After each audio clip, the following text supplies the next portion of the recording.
get the show started!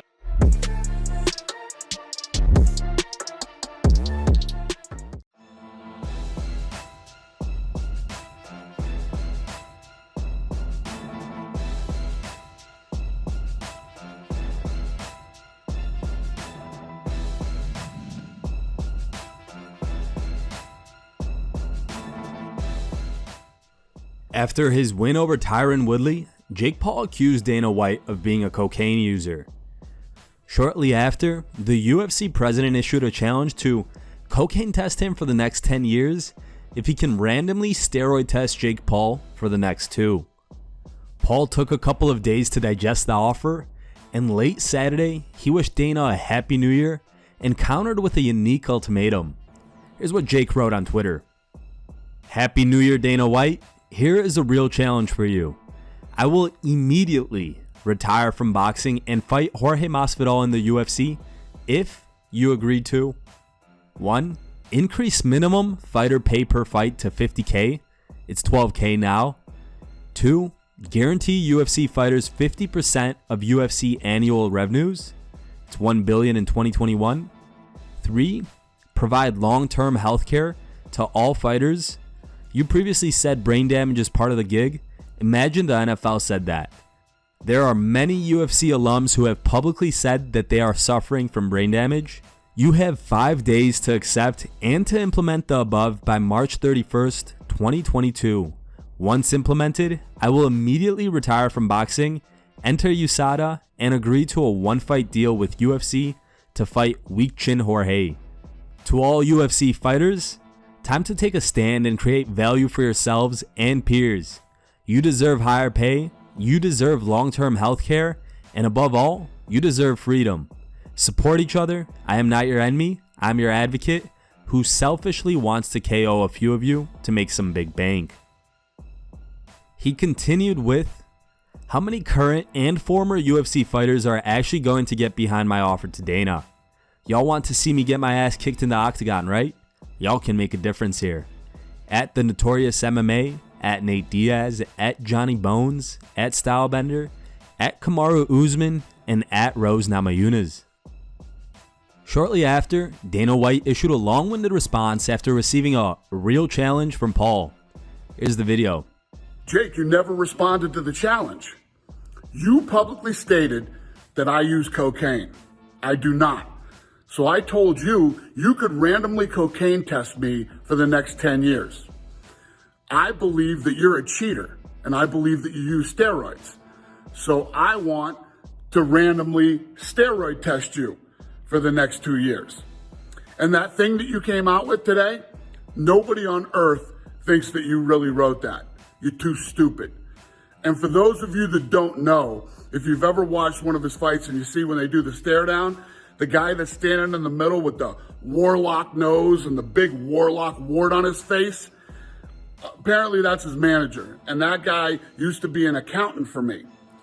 And let's just say this, he no longer works for me, and I think he's a scumbag. But if you two think that you can do it better than we do, we're doing this whole thing wrong, you could treat the fighters better than we do, knock yourself out. Go start your own business. It's easy to do. Go get the Warlock on it. The Warlock can get it started for you. What you and the Warlock should be focused on is your business. You're tanking. You can't sell pay-per-views. You're calling out Jorge Masvidal because he's a pay-per-view superstar. Nate Diaz, Conor McGregor, Mike Tyson. These are all superstars. You're not. You can't sell pay-per-views. So you do whatever the hell you want to do. I'm ready to roll, buddy. I don't use cocaine. Do you use steroids? Let's do this, Jake. Nelk Boys offered on their Instagram page that they can host the official nose beer steroid tests for Jake and Dana. Now, Paul took to social media and posted this video.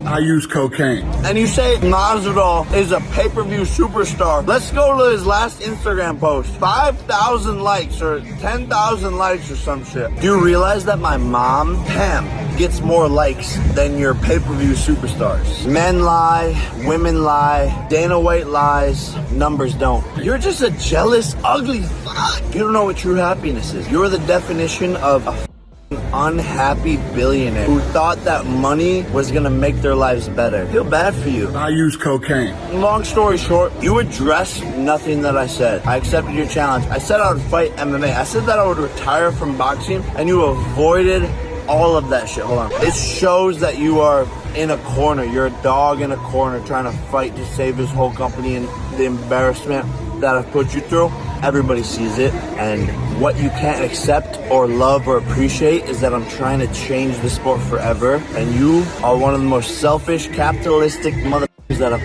ever seen, and everybody else needs you, Dana. I'm the only person that doesn't need you, and I don't give a about you. But all these people, all your fighters, all of them, they can't say shit because you'll just bench them. You met your maker. I'm not gonna stop.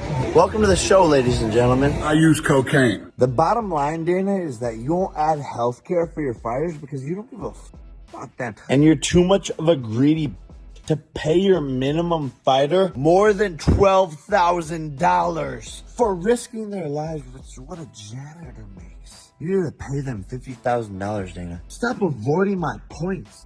UFC rising star KHAMZAT CHIMAEV also joined the conversation and asked White to let him smash Jake Paul. Here are the tweets. At Dana White, let me smash this bullshit boy, Jake Paul.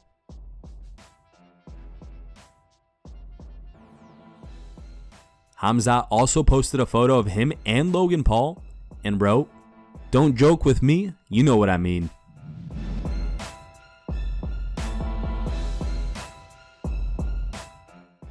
Earlier this afternoon, Ariel Helwani captioned Jake Paul's real challenge to Dana White with the words, "Bigger dub."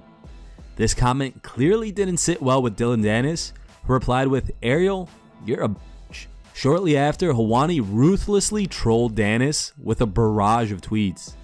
He wrote, "Guys, if you think life sucks right now, just think you could have begged for 3 years to fight an 0-0 YouTuber and 3 years later still not be popular enough or good enough to even be considered a worthy opponent for him. Imagine that. In other words, you could be Dillon Danis." Hey guys, follow me real quick and I'll follow you back and pay you 1K. FFS, get a grip, Dillon. Who acts like this? 3, 2, 1. Before old DD texts me, "Hey bro, why don't you like me? Like I thought we were cool, bro." Can't wait for the witty tweet reply too. And then he'll call for a truce and then ask me to retweet his tweets every 2 seconds. What a pleasure. Anyway, maybe this will be the year he accepts your challenge, Dillon. I personally hope he does, so you can leave us the alone with your stupid tweets and lame social media skills. Save us at Scott Coker.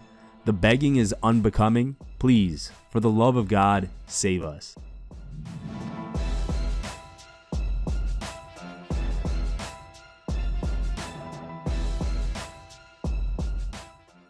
In his latest online effort, Tony Ferguson went after Michael Chandler and accused him of delaying his deserved ass whooping.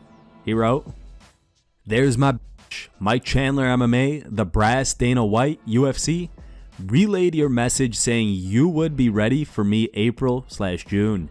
Looks like you're trying to delay that ass whooping. I owe you for cutting in line, kid. It's wrestling season, motherfucker. Man up, champ."